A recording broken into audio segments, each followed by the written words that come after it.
Morning, guys. Good morning. It's July 31st, AT day 174, and we're done with the whites. So we actually camped back at Gentian Pond Shelter. I think that's how you pronounce it. And it got pretty cold last night. So high 30s, low 40s. Even though we're out of the whites, we still have a lot of mountains to climb, and we're still up at a pretty high elevation, and it can get really cold in these mountains. So rain, hardly any chance of rain yesterday, yet it still rained. And although it's July 31st, we have received 23 days of rain. I think I talked to you 10 days ago or so, 7 days ago, and I said on July 16th, New England had received record rainfall. Well, it really hasn't stopped raining since then. 23 days of rain this month. And man, it really wears on our morale when it's raining all the time. We're always wet, and we're always putting on wet shoes and socks in the morning. Everything on the trail is slippery, muddy, and slightly more dangerous. So, bring a jacket if you come here in the summer. Okay, so some good things happening today. We're hiking towards Mount Success, which is going to be a really tough climb up, some scrambling involved. And then we're gonna check out a plane crash that crashed here back in the 50s. Now, we saw on the internet there was a B-47, but I've never heard of a B-47, so I'm thinking it's maybe a C-47 that crashed here in the 1950s with 7 people on board. 2 perished, 5 survived, and the fuselage is relatively intact, but we have to kind of beat some brush to go check it out. And then a couple miles past the plane crash, we're gonna cross the Maine border. Woo! Mahoosic Notch, don't forget it. Don't forget Mahoosic Notch. So, I've talked about it before. The hardest mile on the AT is coming up, and that'll be about 4 miles past Mount Success, or about 8 miles today. So it's gonna be a tough day. I'm not sure how far we can make it because mileage has been really tough, but it's not raining right now. It's overcast. So hopefully our luck holds out and it doesn't rain. Really love to get some aerial footage of the plane crash and Mahoosic. Whew, I'm out of breath going up this hill. All right, let's hike. See ya.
other side of the rock is a handhold.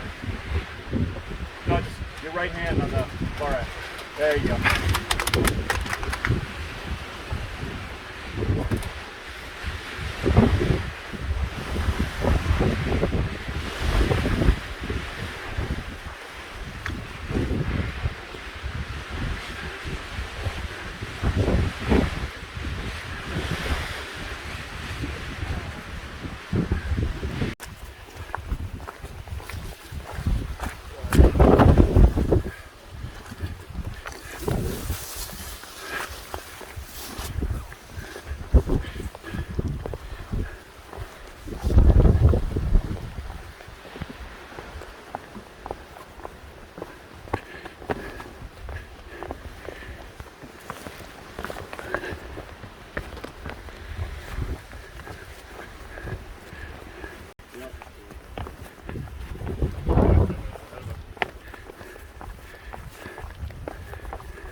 9.6 mile day today.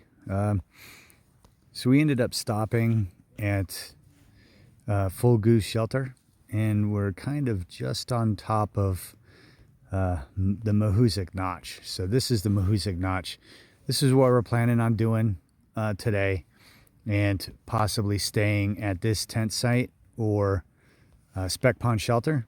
But it just didn't work out.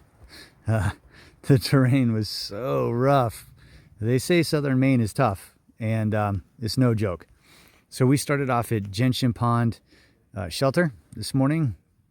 Left out of there about 6:30 in the morning for what was supposed to be an easy hike up to this water source right here, and that would be our first heavy climb up, about 1,000 feet or so, and then get up to Mount Success.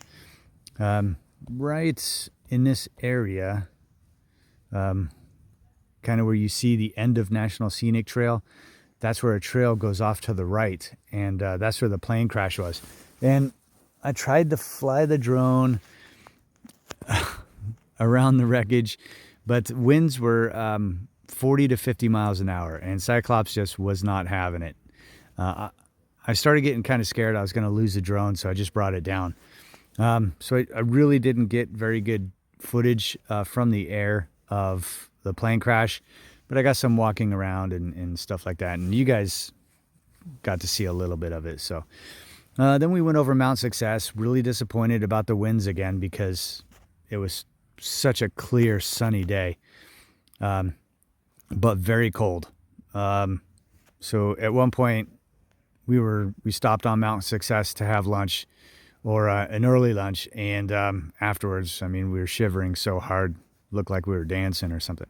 So we continued on, zoom out a little bit, another 2 miles until we got to the Maine-New Hampshire border. Crossed that, and then pretty much the trail just disintegrates into nothing but rock scrambling up and down. And there's actually ladders built, and there's rebar built into or drilled into the rock, and uses ladders. It's pretty crazy. A lot of really insane scrambling. And again, when we got to Goose Eye Peak, it was amazing views and just too windy to fly Cyclops. And then we shot over to North Peak or Goose Eye North Peak, and it's just a quick down right there till we get to the shelter. So tomorrow, just going to shoot up to the South Peak, which is Fulling Mill Mountain. Funny because the map says South Peak right there. But and then we'll do our descent into the notch, the Mahoosic Notch, and we'll cross this. Should take us about 2 hours to go from Mahoosic Notch West to Mahoosic Notch East. And we were told by somebody else that we could probably fly the drone there and it would come out really nice because there was no wind in there today. So I'm really looking forward to that. Anyway, that's our plan. And then we'll continue our hike to the end of the map at Grafton Notch.